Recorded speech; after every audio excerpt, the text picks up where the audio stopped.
За энэ өдрийн мэндийг хүргэе. За энэ удаагийн дугаараар хувьцааны төрөл буюу ямар хувьцааг өсөлтөндөө тулгуурласан хувьцаа, ямар хувьцааг үн цэндээр тулгуурласан хувьцаа, ямар хувьцааг ногдол ашиг орлого дээр тулгуурласан хувьцаа гэж ангилдаг болон хувьцаа худалдаж авахдаа юуг эхлээд анхаарах талаар та бүхэндээ тайлбарлаж өгье. За ингээд анхаарлаа нааш нь хандуулж хүлээн авч үзнэ үү.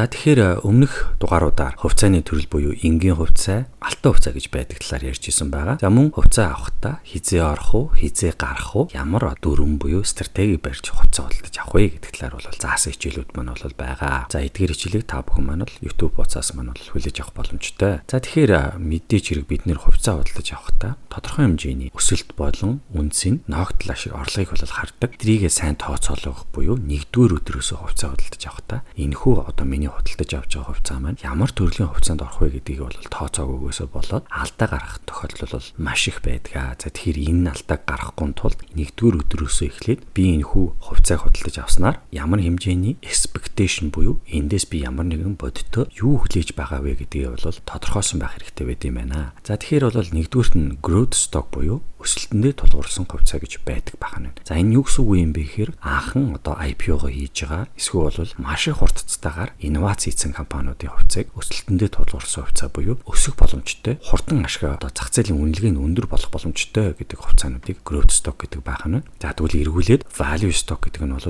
үнцэндээ тулгуурласан хувьцаа буюу ямарваа нэгэн компани нь бол тодорхой хэмжээний зах зээл танигдсан, олон жил явж байгаа, олонний сайн шилийг авсан компаниудыг бол хилдэг байна. За энэ хувьцаануудыг бол үнцэндээ тулгуурласан хувьцаа гэдэг байна. За тэгвэл dividend буюу income гэдэг маань ногдол ашиг хэрхэн тараад гарна бас хувьцаануудыг ангилдаг. Зөвхөн би энэхүү хувьцааг авснаар зөвхөн ногдол ашиг надад чухлаа. Бусд нь бол өсөлт нь юм уу эсвэл үнцэн нэг чухал биш. Энэхүү компани маань ногдол ашиг жил болгон тарааж өгч чадчихвэл энэ нь надад ашигтай байна гэдгийг үнэлж авдаг хувьцааг бол ногдол ашигтай тулгуурласан хувьцаа гэж ангилдаг байх нь байна. За энэхүү гурван ангиллаа бол маш сайн ойлгож явах хэрэгтэй. За ерөнхийдөө value stock, dividend stock маань бол бас хамттай хамааралтай нэг хувьцаан дээр гарч ирдэг шинэ жанр байж болно. За тэгэхээр жишээ болгож үзье л да. Жишээ нь бол одоо юу гэдгийг. За энэхүү гурван компаниг бол би ерөнхийд нь ангилж байгаа болохоос биш сайн муу гэдэг талаар бол хэлхийг хүссэнгүй. За мэдээж хэрэг Apple компани нь бол үнцэнтэй хувьцаа хүн болгон мэдж байгаа. Энэ компани бол маргааш дампуураад алуулчихгүй. Маргааш одоо тэгээ хувьцааны үнэн гинт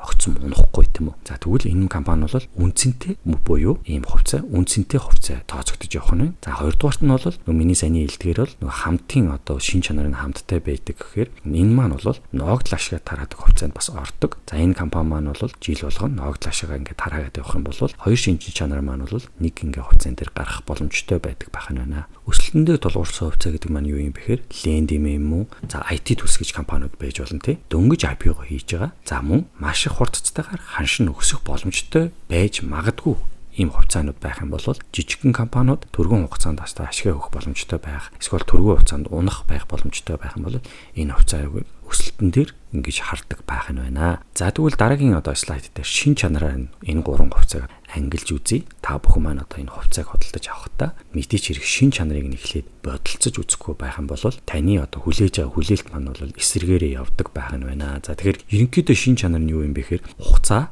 эрсдэл, үнэлгээ, өсөлт, зах зээл, ногдол ашиг гэдэг иймэрхүү шин чанарууд байдаг байх нь байна. За тэгэхээр хугацаан дээр аваад үзье л да. Dividend stock буюу одоо орлого дээр тулгуурсан хугацаа нь бол хугацаа нь хэр хугацаанд бид худалдаж авах боломжтой юм гэхээр за богино хугацаанд хэрвээ энэ компани маань тодорхой хэмжээний ашиг өгөөд за ногдол ашиг тараах нь тодорхой байх юм бол бид одоо энэ хувьцааг бүртгэлийн өдрөөс өмнө худалдаад аваад ашиг хийчих боломжтой байдаг байна. Эсвэл бол одоо урт хугацаанд энэ компани маань доктортойгоор ногдол ашиг жил болгон өгдөг ийм компани байх юм бол урт хугацаанд энэ хувьцааг бол худалдаж авдаг байх нь байна. За энэний жишээ нөх юм бол та бүхэн маань бол 100 сая төгрөгтэй эсвэл 50 сая төгрөгөөр энэ хувьцааг худалдаж аваад жил болгоно надаа энэ хувьцаа маань тодорхой хэмжээний ногдол ашиг өгж ивэл надад ашигтай байна гэдгийг үнэлж авдаг бол ногдол ашиглалтанд тулгуурлаж хувьцаа авч гинэ гэсэн үг юм байна. За тэгвэл value stock буюу үнцэн дээр тулгуурласан хувьцааг бол мөн хэмжээний дунд урт хугацаанд худалдаж авдаг байна. Нэгсэндээ энэхүү хувьцаа бол одоо жилээс жилд одоо ашигтай болно гэдэг үндслээр, үн цэнтэй болно гэдэг үндслээр 10-аас 15 жилийн дараа би ашиг авахын тулд маш урт хугацаанд худалдаж авахыг бол үн цэнтэй тулгуурсан хугацааны хугацаа нь байдаг байна. За growth stock-ийн хувьд бол богино хугацааны тоглолт хийж болно тий. За маш богиноор бол жилийн тоглолт, сарын тоглолт, одоо хагас сарын тоглолт ч гэдэг юм уу тий. Богино хугацаанд энэ хувьцааг гялс худалдаж аваад гялс зарж болно. За эсвэл дунд хугацаанд худалдаж аваад зарж болж байна.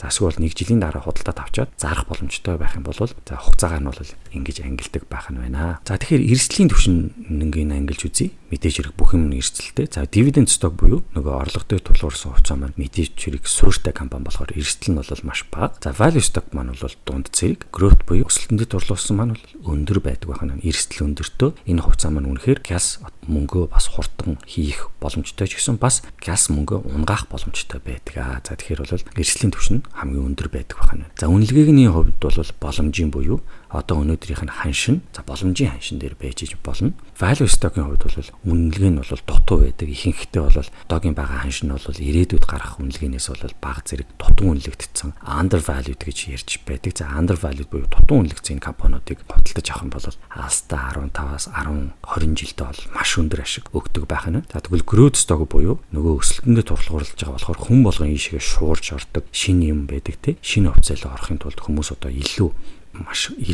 өндөр үн буюу одоо өөрийнх нь book value буюу өөрийнх нь үн цэнээс нь одоо илүү үн төлөх магадaltaй байдаг тий. Тэгээд илүү үнээрээ гял зарахыг боддог байгаа учраас үнэлгээ бол өндөр байдаг буюу ханшин өндөр байдаг байх нь байна. За өсөлт нь ямар байдаг вэ гэхээр dividend stock буюу орлогын дээр суурилсан хувьцаануудын хувьд бол маш их бага байдаг. Ерөнхийдөө ингээд тогтмол, доктортой олчихсон бүр 50-100 жил ингээд компани маань үйл ажиллагаагаа хийсэн болохоор доктортой. За үн цэний хувьцаа бол дунд зэргийн доктортой. Өсөлт нь заримдаа бас өндөр болж магадгүй, заримдаа ингээд багасаад ирдэг. За энэ өсөлт нь өндөр болдог шалтгаан нь юу гэхээр заримдаа шинэ инновац хийх ч юм уу тий. Шинэ компани худалдаж авч өөртөө merge хийх юм бол за өсөлт нь бас тодорхой хэмжээгээр өсдөг байх нь байна. За growth stock мэдээж хэрэг өсөлтийн хувьцаа болохоор өсөлт нь бол маш өндөр өсөлттэй байна.